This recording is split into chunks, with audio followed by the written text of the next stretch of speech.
আচ্ছা, কখনো ভেবে দেখেছেন কি যে দুপুরবেলা, সন্ধেবেলা বা রাত্রিবেলা ভিক্ষা দিতে বারণ করা হয় কেন?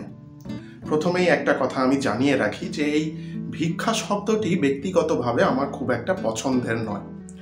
কেমন যেন নিজেকে প্রভু এবং অপরজনকে আমার ইনফিরিয়র বলে মনে হয়, বা অপরজনকে যেন একটু ছোট করে দেখানো হয় বা নিচু করে দেখানো হয়। আমি দান বলতেই পছন্দ করি, কিন্তু এই টপিকটা আপনাদের সঙ্গে শেয়ার করার জন্য, যাতে একটু সুবিধে হয়, তাই জন্য আমি ভিক্ষা শব্দটাই ব্যবহার করছি। আমরা ছোট থেকেই দেখে আসছি যে আমাদের বাড়িতে যখন কোনো ভিক্ষু আসেন, বা আমরা পথে ঘাটে চলতে গেলে যখন কোনো ভিখারি বা ভিখারিনীর সম্মুখীন হই, তো আমরা তাদেরকে কিছু না কিছু দান করে থাকি। সেটা টাকা পয়সাই হোক, বা খাবার দাবারই হোক, বা অন্য যে কোনো কিছু। আমরা দেখতাম যে দুপুরবেলা, সন্ধেবেলা বা রাত্রিবেলা যদি কোনো ভিখারি আসতেন আমাদের বাড়িতে, তাহলে আমাদের বাড়ির বড়রা বলতেন যে এখন দুপুরবেলা, এখন কোনো ভিক্ষা দিতে নেই, বা এখন সন্ধেবেলা বা রাত্রিবেলা, এই সময় ভিক্ষা দিতে নেই। তো কেন দিতে নেই?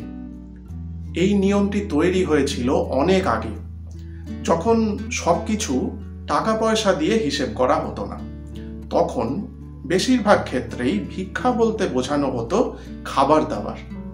অর্থাৎ বাড়িতে যদি কেউ এসে ভিক্ষা স্বরূপ কিছু চাইতেন, তখন তাকে কিছু খাবার বা খাদ্য সামগ্রী দান করা হতো।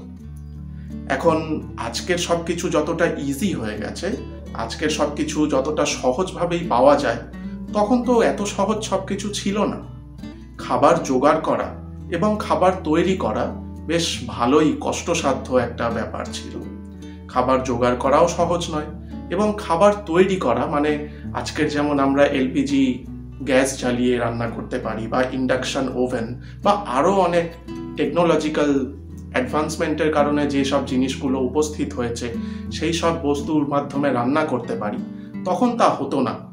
তখন হয় আমাদের কাঠ কুড়িয়ে জ্বালানি সংগ্রহ করতে হতো, অথবা ঘুঁটে জ্বালিয়ে উনুন জ্বালানো হতো। সেই কারণেই খাবার তৈরি করাটাও বেশ চ্যালেঞ্জিং একটা কাজ ছিল।